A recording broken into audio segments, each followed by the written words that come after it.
৩১ ঘন্টার ব্যবধানে ৪ বার ভূমিকম্প, আতঙ্কে দেশের মানুষ। প্রথম আলোর নির্বাচিত খবরের অনুষ্ঠানে আজকের বিষয় ভূমিকম্প।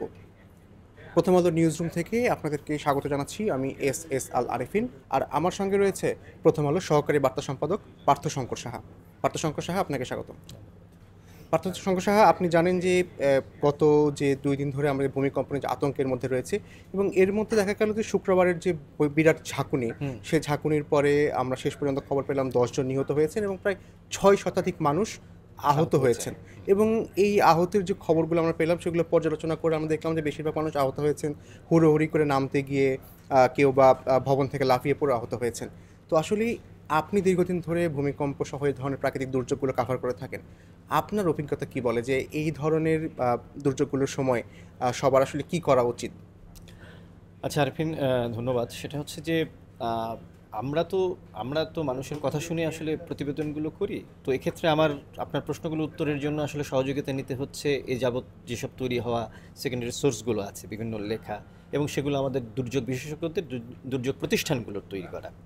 এখন একটা বিষয় আপনাকে বলি যে ভূমিকম্প হবে, অতীতে হয়েছে, হচ্ছে এবং ভবিষ্যতেও হবে, কিন্তু কখন হবে সেটা আমরা কেউ জানি না। এই একটা দুর্যোগ আমরা কোনোভাবেই প্রেডিক্ট করতে পারি না। আচ্ছা, যখন পারি না তখন একে ভয় পাওয়াটা, তো আপনি একটা কথা তো আমরা খুব বলি না যে ভয় পেলেন মানে তো অর্ধেকটাই আপনি শেষ হয়ে গেলেন, তাই না? তো সেক্ষেত্রে আপনাকে তো ভয় পেলে চলবে না। এখন আমি যদি কিছু আমাদের যে ফায়ার সার্ভিস, সিভিল ডিফেন্স আছে, ডিপার্টমেন্ট আছে, তাদের একটা ভূমিকম্প দুর্যোগ মোকাবিলায় করণীয় একটা আছে, সেটা আমি আপনাকে একটু পড়ে শোনাচ্ছি। ভূমিকম্পের আসলে যে কোনো দুর্যোগের তো 3টা ফেজ সাধারণত থাকে। একটা হচ্ছে দুর্যোগ পূর্ব, দুর্যোগের সময় এবং দুর্যোগ পরবর্তী। হ্যাঁ, তো সেক্ষেত্রে দুর্যোগ পূর্ব কিছু বিষয় আছে। আপনি যেহেতু এটাকে অ্যাভয়েড করতেই পারবেন না, সেক্ষেত্রে দীর্ঘদিন ধরে বলে বলে আসছেন যারা দুর্যোগ বিশেষজ্ঞ, যারা ভূতত্ত্ববিদ, যে আসলে আমাদের কি করা উচিত। কারণ এই বাংলা অঞ্চল তো ভূমিকম্প একেবারে নতুন অভিজ্ঞতা না, তাই না? এটা তো শত শত বছর ধরে এখানে হয়ে আসছে, চলে আসছে। একটা পূর্বের যে প্রস্তুতির কথাগুলো বলা হচ্ছে, সেটা হচ্ছে যে ভূমিকম্প সম্পর্কিত যে তথ্য, সেগুলোকে মানুষকে জানানো, মানুষকে অবহিত করা, এবং সেটা ব্যক্তিগতভাবে একদম পরিবারের সদস্যদের সঙ্গে শেয়ার করা। আমরা নানা রকম জিনিস কিন্তু শেয়ার করি, আমরা দুর্যোগ বিষয়ে সম্ভবত ওইভাবে কথা বলি না, হয় না আসলে, আলোচনাটা হয় সেক্ষেত্রে বিশেষ করে নগরবাসীর মধ্যে এই জিনিসগুলো কিন্তু আনতে হবে। আরেকটা ব্যাপার হচ্ছে যে এই সংক্রান্ত প্রশিক্ষণ, এটা কিন্তু প্রচুরভাবে করতে হবে। কিন্তু আমি জানি না আপনি কখনো কোনো প্রশিক্ষণে না, আমি ব্যক্তিগতভাবে সেরকম কোনো আমরা স্কাউটিং যখন আমরা করতাম, তখন হয়তো এই জিনিসগুলো যারা ওই ওই ওই প্রক্রিয়াগুলোর মধ্যে থাকে তারাও হয়তো জানে, এর বাইরে কিন্তু খুব একটা সাধারণ মানুষের মধ্যে নেই। কিন্তু এখন এত ফ্রিকুয়েন্টলি এগুলো হচ্ছে, এগুলো প্রশিক্ষণগুলো কিন্তু বাড়াতে হবে। তারপর আর একটা হচ্ছে যে ভূমিকম্প প্রবণ এলাকা, ঝুঁকিপূর্ণ এলাকা, এগুলো চিহ্নিত করা। এটার মাঝে মধ্যে আমরা করি, কিন্তু সেগুলোর আবার রিভাইজ করা হয়। হ্যাঁ, তো সেই জায়গাগুলো চিহ্নিত করে জনগণকে জানানো, সেটাও একটা খুব সরকারের দায়িত্বের মধ্যে পড়ে। তারপরে এর যে উপযুক্ত যে আশ্রয়স্থল, আপনি কোথায় যাবেন, কি করবেন, এই জায়গাগুলো সম্পর্কে জানানো মোটামুটিভাবে। এই যে আপনার তারপরে হচ্ছে যে দুর্যোগকালে আপনি কি করতে চান, পারেন এখানে শুকনো খাবার রাখা, বা কোথায় গিয়ে দাঁড়াবেন, পানি রাখা, ইত্যাদি জিনিসগুলো রাখা।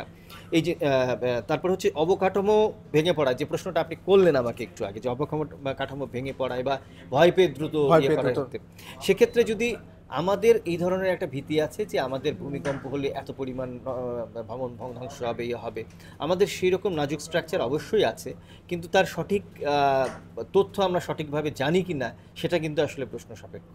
এইটাকে এর একটা ম্যাপিং করাটা আসলে জরুরি। আর হচ্ছে যে আমাদের যে আগাম প্রস্তুতির, এটা হচ্ছে যেহেতু আমরা জানাতে পারছি না আগে থেকে, কিন্তু তার সম্পর্কে অন্ততপক্ষে প্রস্তুতির যে বিষয়গুলো, সেই প্রস্তুতির বিষয়গুলো করে রাখা, কারণ এগুলো এখন হতে থাকবে, হচ্ছে, এবং যারা ভূতত্ত্ববিদ তারা বলছেন যে আমরা আসলে একটা ঝুঁকির মধ্যে আছি। গত পরশুদিন স্বয়ং পরিবেশ উপদেষ্টাও বলেছেন যে আসলে ঢাকা শহরের 90% ভবনের আসলে বিল্ডিং কোড মানা হয়নি। অর্থাৎ তার মানে মোটামুটি বলতে গেলে প্রায় সব এলাকায় ঢাকা শহরের একরকম ঝুঁকির মধ্যে দিয়ে তারা আছে আর কি। হ্যাঁ, এটা ভূতত্ত্ববিদরা অনেকে বলেন যে আমাদের যে টেকটনিক প্লেটগুলো, তার কিছু চ্যুতি আছে, এবং কিছু কিছু ক্ষেত্রে তাদের সংঘাত হচ্ছে, ইত্যাদি নানা কারণ। মানে এখানে তো ধরেন শত বছর পর বড় ধরনের ভূমিকম্প হয়, এরকম নানা রকম তথ্য আমাদের মধ্যে আছে। কিন্তু যে বিষয়টা হচ্ছে যে একেবারে প্যানিকড না হওয়া আর কি। আমরা যে কোনো তথ্য, আমরা ধরেন আতঙ্কিত হওয়ার মতো তথ্য যেন না দিই, আমরা তথ্য দিতে পারি যে সাবধান হওয়ার জন্য, আতঙ্কিত হওয়ার জন্য কিন্তু না। এই জিনিসটা আমাদের মাথায় রাখতে হবে। আমি আপনার কথা প্রসঙ্গে একটু বলি যে আমাদেরই একজন সহকর্মী আজকে সকালবেলা উনি অফিসে বলছিলেন যে তার শিশুকন্যা, তার মেয়েটা, সে গতকাল থেকে কান্না শুরু করেছে, যে সে বলছে যে আমরা তো চলো এই শহর ছেড়ে চলে যাই। এই যে বাচ্চাদের মধ্যে ভয়, এটা কিন্তু এবার কিন্তু খুব বড় ধরনের হয়েছে। আপনি দেখবেন অনেক পরিবারের কিন্তু বাচ্চাদের মধ্যে এই ধরনের ভয় সৃষ্টি হয়ে আতঙ্ক গেছে। একটা কাজ এবং করছে। এখানে এখন সোশ্যাল মিডিয়ার একেবারে দাপট প্রচণ্ড, এবং সেখানে নানা রকম উদ্ভট তথ্য ছড়ায়। তো সেইগুলো কিন্তু বাচ্চাদের মনোযোগিতা খুব বড় ধরনের মানে ভীতির সৃষ্টি করেছে। আচ্ছা, আপনার অভিজ্ঞতা কি বলে এই ধরনের আতঙ্কগুলো আসলে কাটানোর কি কোনো উপায় আছে কিনা? না, সেটা হচ্ছে যে আপনি যদি মানে ইনফর্মড থাকেন আর কি এই জিনিসগুলো সম্পর্কে, যেমন ধরেন যে আমরা কোন কোন মেজারগুলো নিতে পারি আর কি, হ্যাঁ, সেই জিনিসগুলো যদি থাকে, এবং ভীতিকর তথ্যের প্রতি আমার ওই রকমভাবে আস্থা থাকা উচিত হবে না, হ্যাঁ। সেটা হচ্ছে খুব বড় ধরনের একটা ব্যাপার। আর হচ্ছে যে আমি একটু আগে যেটা বললাম, একটু আগে আরেকটা হচ্ছে আমাদের ডিজাস্টার ফোরাম নামে একটি প্রতিষ্ঠান আছে, তারা একটা শিশুদের জন্য একটা চমৎকার গাইডলাইন তৈরি করেছে যে আমরা দুর্যোগকালে শিশুদের সঙ্গে কী ধরনের আচরণ করতে পারি। একটা বিষয় যেটা আমি শুরুতেই বলেছিলাম, যে আমরা বাচ্চাদের সাথে এই দুর্যোগগুলো নিয়ে কথা বলতে হবে, তাদেরকে সঠিক ইনফরমেশনটা জানাতে হবে, ভয় সৃষ্টি না করে যে এটা হচ্ছে এই মেজারগুলো কিন্তু আমিও নিতে পারি, পারিবারিকভাবে একটা হ্যাঁ নিতে পারি। প্রস্তুতির যে বিষয়, যেমন সেটার ধরেন কথা যে এবারে বলছেন দেখা গেছে যে বাচ্চার হাত ছেড়ে দিয়ে অনেকে কিন্তু দৌড়াচ্ছে, এ ধরনের অমানবিক দৃশ্যও কিন্তু আমরা দেখেছি। তো সেই জায়গাটাতে বরং তাকে তো সবচেয়ে বেশি নিরাপদ আসলে বাচ্চাকে রাখা উচিত আর কি, তাই নাকি? সেটা না করে আমরা কিন্তু অনেকেই এই কাজগুলো করেছি। আর আমরা ইনফরমেশনগুলো কিন্তু শেয়ার করি না তাকে, মানে কি বলবো, যে বিজ্ঞান না বুঝি আসলে ধরনের কি বলবো লোককথা, উপকথা ইত্যাদি, এবং যেগুলো হচ্ছে কল্পকাহিনী, যেগুলোর সাথে বাস্তবতার কোনো মিল নেই, সে ধরনের ভীতিকর জিনিসপত্র ছড়াচ্ছে, সেটার কোনো দরকার নেই। তাকে যদি আমি প্রক্রিয়ার সঙ্গে, একটা শিশু যে বয়সেরই হোক না কেন, সে তো এটার পার্ট, তাকে পার্ট হিসেবে শেখানো আর কি। এবং নিরাপদ জায়গা আসলে বাসার কোথায়, সেই জায়গাগুলো কিন্তু তাকেও শেখানো আইডেন্টিফাই করে তাকে শেখানো দরকার। কি তারপরে এই যে পরিস্থিতিতে সে সেখানে ড্রিলগুলো, যাবে। এটা বিশেষ করে আমরা স্কুলে এবং কলেজে, স্কুলে বিশেষত সেই ড্রিলগুলো কিন্তু করানো দরকার, হ্যাঁ। এটা ব্যাপকভাবে সবার জন্য, পাঠ্যপুস্তক থেকে শুরু করে। তারপরে আপনার যে হালনাগাদ যে তথ্যগুলো আছে, সেই যে তথ্যগুলো হচ্ছে রাখা, এবং তথ্যগুলো সেইভাবে শেয়ার করা পরিবারের সবার সাথে। তারপর ধরেন এই যে টেবিলের নিচে চলে যাওয়া বা বাড়ির কোনো শক্ত জায়গা, সেখানে গিয়ে দাঁড়ানো, এই কথাগুলো তাদেরকে আসলে বলতে হবে। আসলে ঘর থেকেই প্রশিক্ষণের যে বিষয়টি, হ্যাঁ, বা অবশ্যই, যে অবশ্যই, যে প্রাথমিক যে তাদের ধারণা, সেই ধারণাটা দিতে হবে। আপনি সোশ্যাল মিডিয়ার কথা বলছিলেন হ্যাঁ, পার্থ শঙ্কর সাহা, যে সোশ্যাল মিডিয়ার কারণে আসলে আতঙ্ক অনেক ছড়াচ্ছে। এবং আমরা এই ভূমিকম্প, অর্থাৎ শুক্রবারের ভূমিকম্পের পরপরই দেখলাম সোশ্যাল মিডিয়াতে অনেক রকম ছবি, ভিডিও, বিল্ডিং ভেঙে পড়ছে, একদম। মেট্রো রেল ভেঙে পড়ছে, এক্সপ্রেসওয়ে ভেঙে পড়ছে। তো এগুলো তো আসলে খুব আতঙ্ক তৈরি করছে। তো আসলে এগুলো কি রোধের কোনো উপায় বা সরকার কোনো কিছু বলছে কিনা? আপনি যেটা বললেন, এটা তো সোশ্যাল মিডিয়া একটা নাগরিক ভীতি এবং কি বলবো যে অপতথ্য ছড়ানোর একটা খুব বড় ধরনের জায়গায় পরিণত হয়েছে এর মধ্যে। এবং কোনটা তথ্য এবং কোনটা তথ্য না, অপতথ্য বা কুতথ্য, সেটা সম্পর্কে মানে সঠিক ধারণাও আসলে মানুষজন করতে পারেন না, অনেকেই পারেন না করতে। এটা একেবারে মানে আমরা তাকে কাউকে ছোট করছি না বা কিছু করছি না, বিষয়টা হচ্ছে এই রকম। তো প্রথম কথা হচ্ছে যে সোশ্যাল মিডিয়ায় যারা এগুলো করছেন, তারা খুব সামাজিকভাবে দায়বদ্ধতার তো কোনো কাজ নেই, এটা খুব দায়িত্বহীনতার কাজ করছেন, খুবই বড় ধরনের দায়িত্বহীনতার কাজ করছেন। এখন কেউ হয়তো আতঙ্ক ছড়িয়ে খুব মজা পান, তো সেই মজাটা যেন আসলে এই মজাটা যে মানুষের জন্য খুব ভয়ানক ভীতিকর হয়ে যায়, এবং এটা শুধু শিশু না, সমস্ত মানব মানে সোসাইটির যত ধরনের মানুষ আছে, সবার মধ্যেই যে একটা ধরনের ভীতি তৈরি হচ্ছে, সেটা আমরা খেয়াল করছি না। এখন যেটা হয় যে সোশ্যাল মিডিয়ায়, আমি আমাদের যারা এই সোশ্যাল মিডিয়ার ক্ষেত্রগুলো নিয়ে কাজ করেন তাদের সঙ্গেও কথা বলেছি, তারা বলছেন যে আসলে এখানে সরাসরি ধরেন ফেসবুকের কথা যদি বলি, আপনি চাইলেও তো সেগুলো ডেটা দ্রুত আপনি বুঝতে পারবেন, সরকারেরও যেগুলো তথ্যগুলোকে তার অপতথ্য বলে মনে করে, তারা কিন্তু বিটিআরসিকে নির্দেশ দেয় এবং বিটিআরসি সেটাকে মেটাকে জানায়। তো আমরা এই জিনিসগুলো, তারা সরকারের পক্ষ থেকে এই কাজগুলো কিছুটা মানে অবশ্যই করা উচিত, কিন্তু যখন ঘটনাগুলো ঘটে এত দ্রুততার সাথে সেগুলো হয়তো মুছে ফেলাটা সম্ভব হয় না।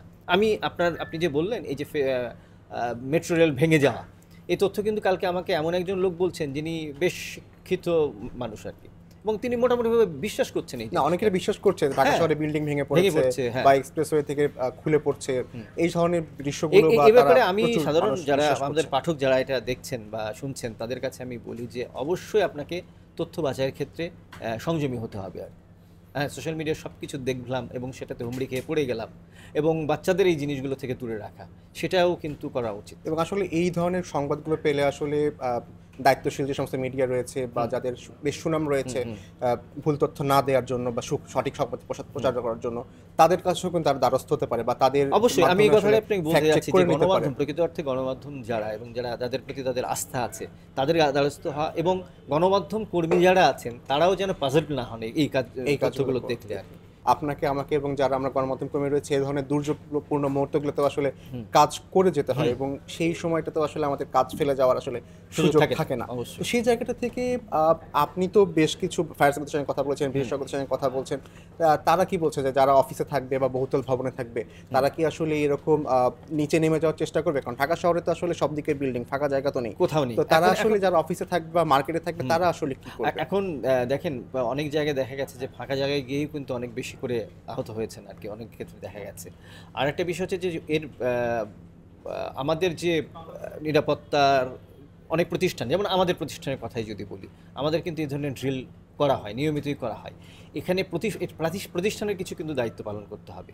এই যে সেফটি মেজারগুলো কিন্তু নিশ্চিত করতে হবে প্রতিষ্ঠানকে। আপনি দেখেন, আপনি যখন সাংবাদিকতা, আমাদের কিন্তু সেফটি ফার্স্ট বলে একটা কথা আছে যে আমি যদি নিরাপদ না থাকি, আমি গণমাধ্যম কর্মী হিসেবে যদি নিরাপদ না থাকি, তাহলে আমি তথ্য দেবো কীভাবে মানুষকে? তো আমার নিরাপত্তাটা আগে বজায় রাখা এবং নিঃসন্দেহে সমস্ত মানুষের সাথেই নিজের নিরাপত্তাটা বজায় রাখা এবং সেভাবে ইয়ে করা, এবং এই জায়গাটায় প্রাতিষ্ঠানিক দায়বদ্ধতার একটা বিষয় আছে আর কি, সেটা পালন করা দরকার। ধন্যবাদ পার্থশঙ্কর সাহা আমাদেরকে সময় দেওয়ার জন্য। ধন্যবাদ আপনাকে। দর্শক, আমরা কথা বলছিলাম প্রথম আলোর সহকারী বার্তা সম্পাদক পার্থশঙ্কর সাহার সাথে। সেই সঙ্গে আসলে এই যে ভূমিকম্প নিয়ে আমাদের মাঝে যে আতঙ্ক, সেই আতঙ্ক কাটানোর কী উপায় বিশেষজ্ঞরা কী বলছেন এবং শিশুদের জন্য আসলে আমরা কী করতে পারি এই সময়টাতে, সেই বিষয়গুলো নিয়ে আমরা আলোচনা করলাম। দর্শক, আমরা আগামীকাল আবারও হাজির হব নতুন কোনো বিষয় নিয়ে। সে পর্যন্ত আপনারা নিরাপদে থাকুন, সুস্থ থাকুন আর প্রথম আলোর সঙ্গে থাকুন।